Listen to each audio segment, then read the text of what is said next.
मैं खड़ा हूँ राम जानकी मंदिर छत्रधारी बाजार में। यहाँ से 1 मार्च को शिव विवाह शोभा यात्रा निकलती है जो कि शहर के विभिन्न मार्गों में जाती है और वह जो शोभा यात्रा होती है अपने आप में कई मायनों में आकर्षक होती है और सुंदर होती है।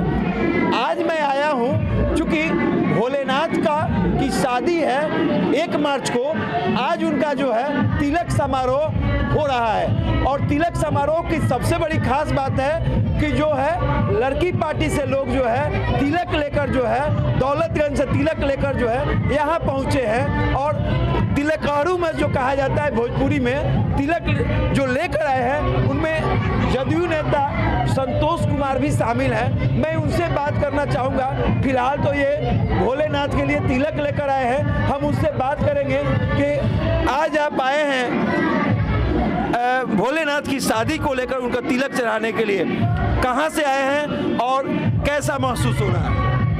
ये सदियों का हम लोग का परंपरा रहा है यहाँ का राम जानकी मंदिर का कि हम लोग नबीगंज दौलतगंज से हम लोग पूरे जत्था के साथ भगवान शंकर का तिलक लेकर के आते हैं माता पार्वती के लिए। और यहाँ के जो स्थानीय लोग हैं, जो कमेटी के लोग हैं, संजय प्रकाश जी हैं, पिंटू जी हैं, सब लोग मिल करके भगवान शंकर की तरफ से रहते हैं। हम लोग लड़की की तरफ जाते हैं वधू पक्ष से माता पार्वती की तरफ से। और तो क्या जो तिलक की प्रक्रिया होती है जो मैंने जैसे सामान्य होता है वैसे ही तिलक चढ़ाया जाता है? जी बिल्कुल, जो हम लोग के हिंदी रीति रिवाज में शादियाँ जो होती है, जो परंपरा का जो तिलक चढ़ाया जाता है, लड़का का वर का पूजा किया जाता है, एकदम समान रूप से हम लोग पूरा विधिवत मिठाई दौरा जो उनका टोपी माला फूल कपड़ा वस्त्र दे करके जो भी ब्राह्मण को बुला करके संकल्प कराते हैं, दक्षिणा देते हैं और सब विधिवत जो हिंदी रिवाज होता है हम लोग भगवान शंकर का तिलक चढ़ाते हैं। तो गीत उत भी हुआ होगा आज? बिल्कुल, महिलाएं जो है बैठ करके यहाँ पर गीत गाती हैं, पूरा शहर जगमग रहता है और भगवान शंकर के सम्मान में, माता पार्वती के सम्मान में सब लोग एकदम लगे रहते हैं। अभी क्या समय था? अभी आरती हो रहा था भोलेनाथ की। जी, तिलक के बाद भगवान की आरती होती है, सभी लोग उस आरती में सम्मिलित होकर के हम लोग बहुत आनंद विभोर होते हैं और भगवान से आशीर्वाद लेकर के अमन चैन शांति की अपील करते हैं। क्या बात है, बहुत अच्छी बात कही है कि ये भगवान से आशीर्वाद लेकर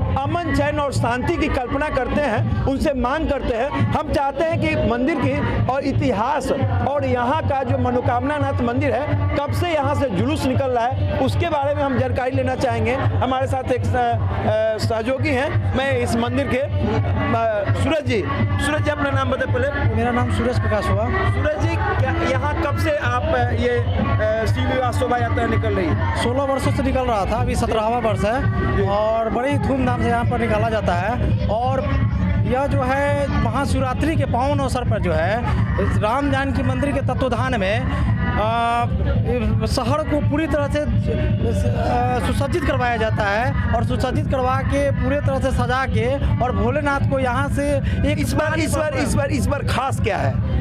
इस बार जैसे है कि जो आपकी शोभा यात्रा में इस बार कुछ नया लेकर आ रहे हैं?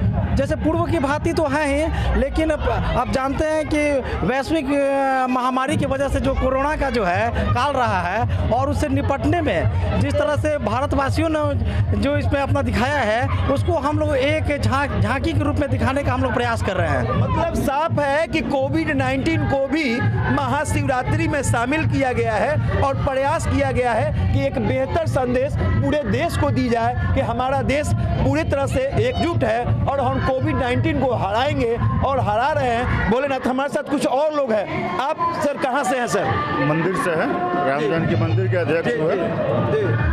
और यहाँ आप हर साल देख रहे हैं कि बेहतर कुछ होता है, इस बार कुछ खास हो रहा है, क्या कैसा महसूस हो रहा है? पूरी बारात को लेकर हम लोग निकलेंगे और अमन नगर में अमन शांति बहाली रहे, इसी की भोलेनाथ से कामना हम लोग करेंगे। बहुत सुंदर। अब हम चाहेंगे कि कुछ और लोग हमारे साथ हैं। अच्छा, हमारे साथ एक शहर के समाज सेवी हैं और अक्सर देखते हैं कि वे जो है बड़े कार्यक्रमों में जरूर हिस्सा लेते हैं। सर, आप पहले अपना नाम बताइए। सर डॉक्टर प्रीतम यादव। जी प्रीतम जी, यात्रा कुछ खास हो रहा है या कुछ खास कर रही है, कुछ आप उस पर अपना। सबसे पहले इस तिलकोत्सव के अवसर पे, महाशिवरात्रि के अवसर पे पूरे देश और खासकर सारण वासियों को शुभकामना देता हूँ। निश्चित रूप से हमारे शहर में शिवरात्रि के दिन ये भव्य कार्यक्रम होता है और वर्षों से परंपरा रहा है। 15 वर्षों से लगातार दौलतगंज से जो तिलक यहाँ आता है, ये बड़ी ही शोभनीय और बड़ी आकर्षक होता है। आप बर पक्ष के हैं कि बधु पक्ष से हैं? मैं दोनों पक्ष का हूँ, मुझे किसी में बाटियाँ नहीं। आप जोर से बोल रहे हैं, इसका मतलब कि बधु पक्ष से है। आवाज के कारण तो आवाज देना पड़ेगा, तब आपके उसमें आएगा। मैं शुभकामना देता हूं, और निश्चित रूप से इस बार 2 वर्षों से जो इस महाशिवरात्रि का जो भव्य जुलूस निकलता है शहर में, वो बंद था, और बंद की वजह से इस बार जो नए ढंग से और बड़ी जोश और खरोश के साथ नौजवान और इस शहर के जनता, महिलाएं, बुजुर्ग, छोटे बच्चे इस शिवरात्रि के अवसर पर निकलेंगे और शोभा यात्रा में शामिल होंगे। बहुत बहुत धन्यवाद देता हूँ। देशवासियों के लिए, छपरा वासियों के लिए कुछ संदेश? छपरा वासियों के लिए शुभकामना देता हूं मेरे तरफ से और पूरे इस समिति के तरफ से, खासकर दौलत और हमारे भाई हैं, बड़ी कर्मठ क्रांतिकारी साथी हैं हमारे संतोष महतो जी, सब के तरफ से मैं शुभकामना देता हूं। आप माला पहने हुए, आज कुछ आपके द्वारा पूजा जी, आज आदि शक्ति माँ के तरफ से मैं तिलक चढ़ाया हूँ। अच्छा। आके महादेव शिव शंभू कैलाशपति जी का जी, और तिलक उत्सव में। मतलब आप बधु पक्ष से हैं? जी, मैं बधु पक्ष से हूँ। मैं आदि शक्ति माता के पक्ष से हूँ। क्या क्या चढ़ाया आपने भोलेनाथ को? भोलेनाथ को मैं नारियल, चंदन की जो लकड़ी होती है, जैसे तिलक में जो सामान चढ़ते हैं, 11-13 दौरा मिठाई था, जिसमें गाजा, टिकरी, लड्डू, अनार, सेव, केला था। उसके बाद बर्तन भी चढ़ाया? बर्तन भी पीतल का बर्तन है, जिसमें 7 पीस थाली, ग्लास और आचमनियम करने वाला, और साथ में नगद का भी भगवान शिव शंभू कैलाशपति पे 5001 रुपया नगद सब भक्तजनों की तरफ से चढ़ाया गया है। लीजिए, तो भोलेनाथ का तिलक हो चुका है और चलते हैं गाली सुनने के लिए। अंदर गीत गौनाई हो रही है, वहाँ पर थोड़ा सा सुन लेते हैं कि हमारी महिलाएं गा रही हैं यहाँ पर, और महिलाएं गा रही हैं। आइए देखते हैं यहाँ पर महिलाएं गा रही है। आइए।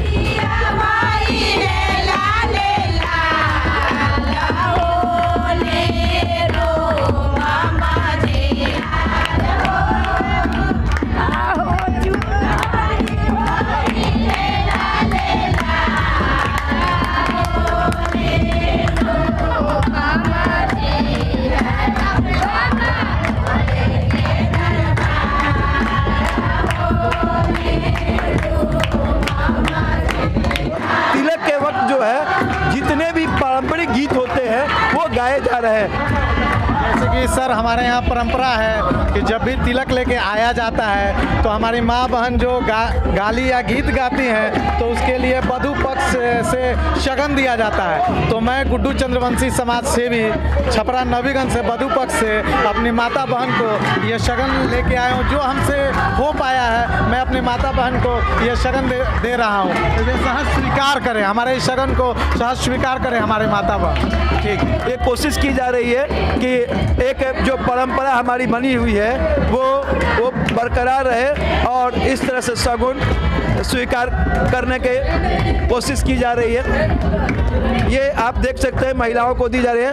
ये तमाम जो हमारी जो प्रक्रिया होती है, जो परंपरा होती है, उस परंपरा के अनुसार ये तमाम प्रक्रियाएं अपनाई जा रही है। अब हम भी दूल्हे की समान, दूल्हे की तरह टोपी पहना कर इनका तिलकोत्सव हुआ है। नारियल चढ़ा है, बर्तन चढ़ा है और जनेऊ तक चढ़ा है। तमाम जो प्रक्रियाएं एक दूल्हे के लिए होती है, भोलेनाथ के लिए पूरी की गई है। और ये सब मैं बता रहा था कि दौलतगंज से जो है ये पूरी तिलकोत्सव जो तिलक चढ़ाने वाले हैं वो दौलतगंज से आए हुए थे और पूरी टीम वहां से आई थी, यहाँ तिलक चढ़ा और अब ये प्रक्रिया यहाँ पर पूरी की गई है।